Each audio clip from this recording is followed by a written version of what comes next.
Ya.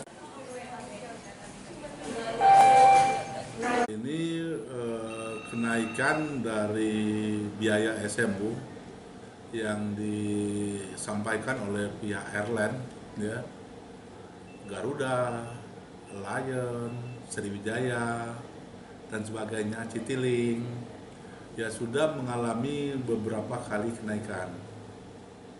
Ya, kalau tidak salah udah 3 kali lah. Yang terakhir ini tanggal 1 Januari.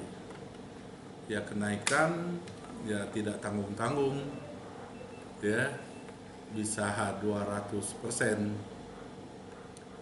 Ya, sehingga ini menyebabkan terjadi inflasi, ya. Ya, inflasi atas kenaikan tersebut, dan juga akan mematikan para pelaku bisnis UKM dengan biaya SMU yang sangat tinggi, yang tadinya ya cukup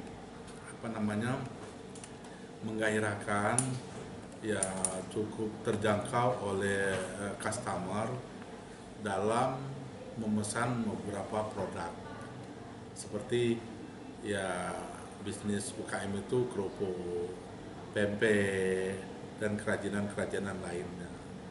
Ya kalau terjadinya seperti ini, ya otomatis sangat terjadi inflasi dengan harga yang tinggi.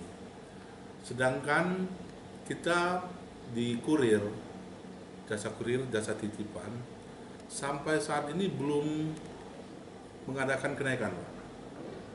Masih, walaupun di sisi kosnya itu sudah sudah tidak memungkinkan lagi, ya sudah tidak memungkinkan lagi karena sudah kita adakan perhitungan kemungkinan kenaikan ya nanti di awal Februari. Itu pun masih dikaji oleh kantor pusat, Pak. Kita tidak boleh semena-mena menaikkan harga tersebut antar cabang. Ya, kita nunggu keputusan.